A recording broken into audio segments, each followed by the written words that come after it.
YouTubers, that's right, coming back to you with another kick-ass video. Don't forget to check out my website. It's www.everythingsurvivalist.com. I'm not sure if my YouTube channel has a little link or something to it, but if there is, look around, maybe you'll see one. Today, I'm going to talk to you about some weapons. I just put up some new backpack videos. I can't put up all my videos in one day, obviously, because they take forever to go through all this stuff and put them on the internet. So I'm going to be trying to do a little bit every day to load it up for you guys. I got an email from Gorilla Tavern today. Give you a big shout out. What up? He was talking to me about, I think, the little cheap cable saw that I had in my backpack.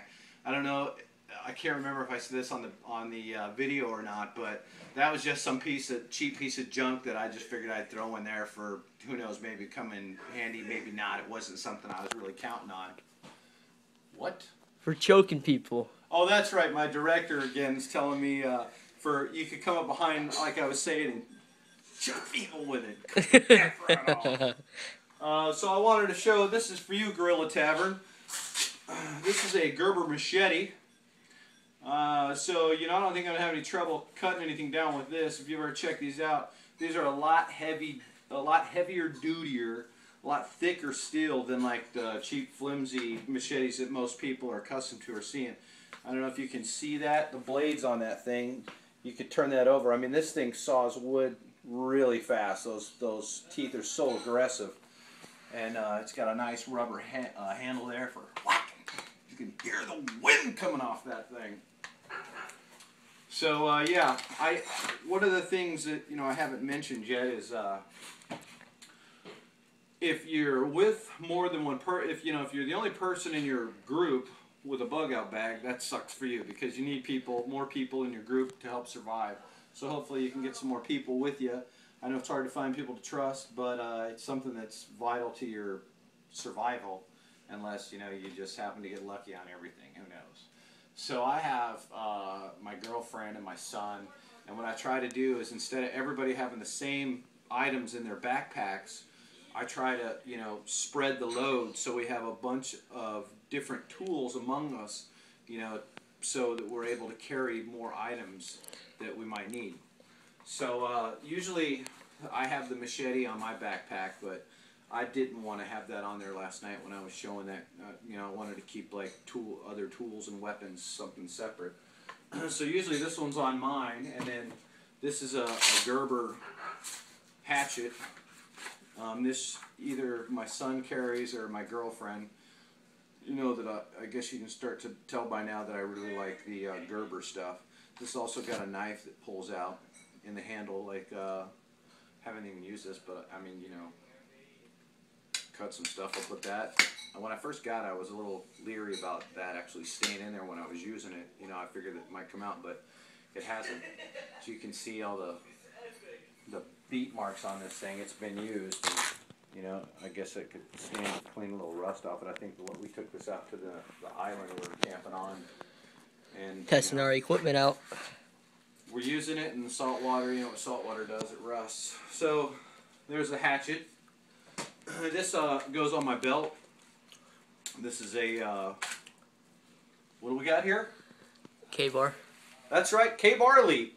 I was looking for my hippie back there. I'm eating a sandwich, sorry. This is a good knife. It's a good solid knife. You can use this for chopping stuff down. It's got the tang goes all the way through. It's a one-piece tang. So it's a really strong knife. If it's good enough for the military, it's good enough for me. So I got that too, just in case. Can I add something? What would the hippie like to add in the background with a tuna fish sandwich?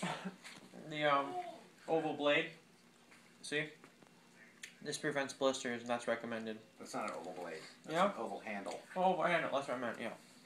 Yeah, an oval blade would be like a So one of the things I'll have to do handle, sorry guys. Alright, you want to keep it down back there? We're shooting a video. Thanks. So one of the things I'm going to have to show you guys is all these things fit a specific way with the backpack that I wear.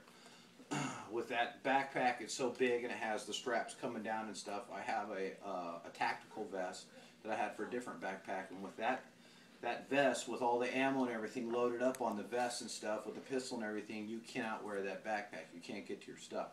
So when I got the new backpack, I went to a different system.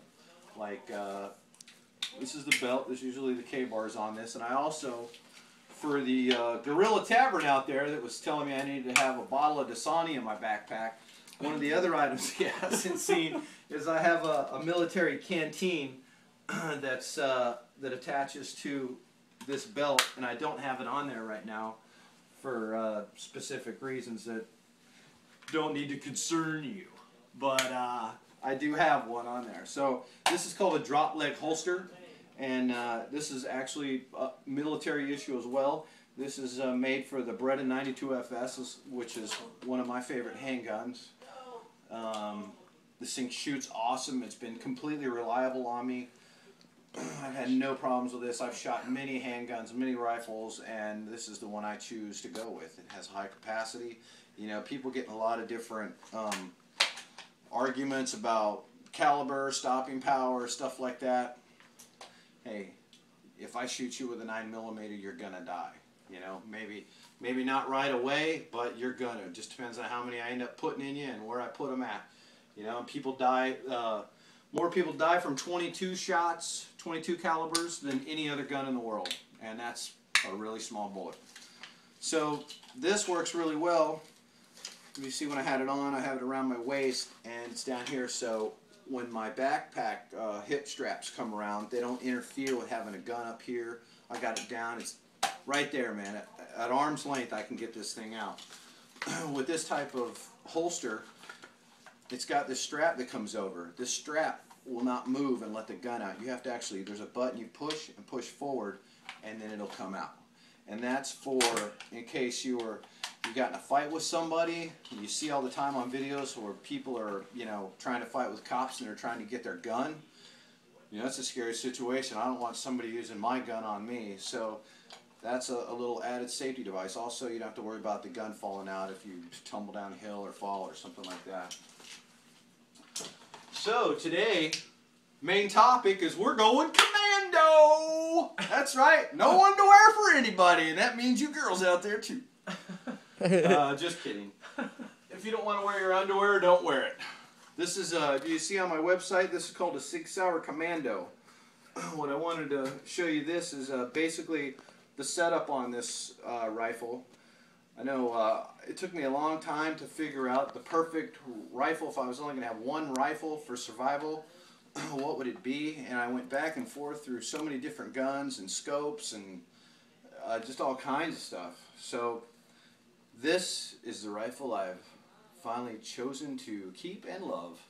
And one of the reasons I really like the SIG, this is a SIG 5.56 Commando.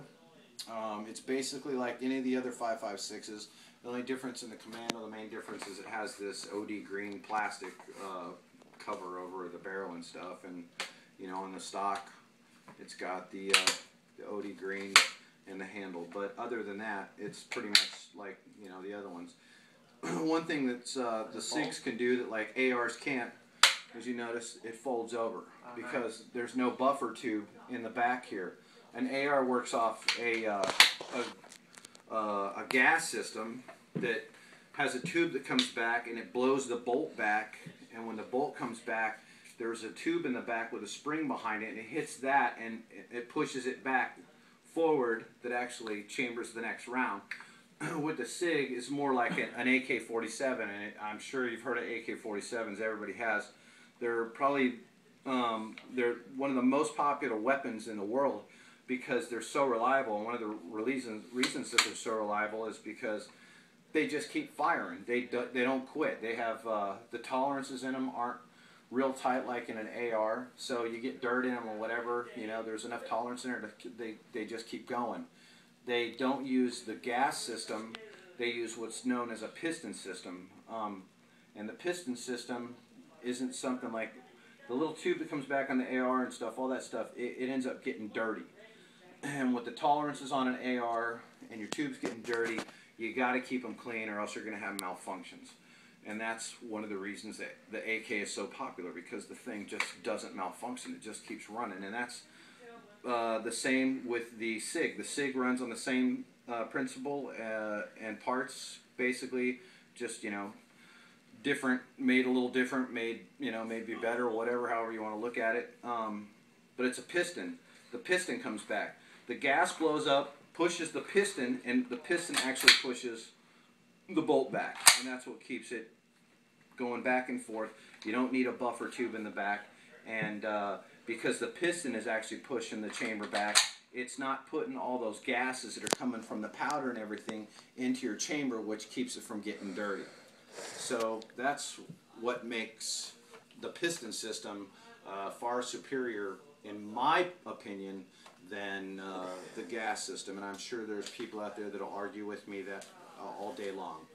Everybody's got their opinions, and everybody's entitled to their opinion. This just happens to be what I chose to go with.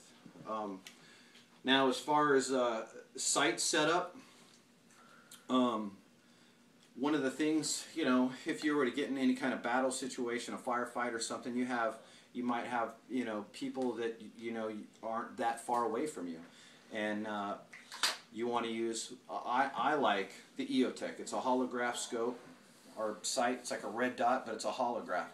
And it's what the military and the police use. It's, it's a really rugged piece. And it doesn't lose zero. I mean, it's expensive, but it's expensive for a reason. I mean, when you need it, it's there, it works. And the awesome thing about this holograph EOTech is you don't have to close your eye when you're trying to sight your target. It's there, you keep both eyes open, you don't lose any of your peripheral vision, and it's just really fast to acquire your target.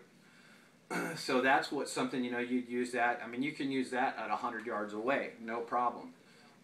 It does not magnify your target whatsoever. So, to take care of that problem, this is a Burris 3x magnifier. And it's kind of like, if you don't know what a magnifier is, it's just like having a binocular, but only one, so it'd be a monocular. And this magnifies 3x that red dot. So when you look in it, it's not actually magnifying the red dot, but it's magnifying what you're looking through the red dot. So it's basically like having a scope that's 3x the power of what you're looking at.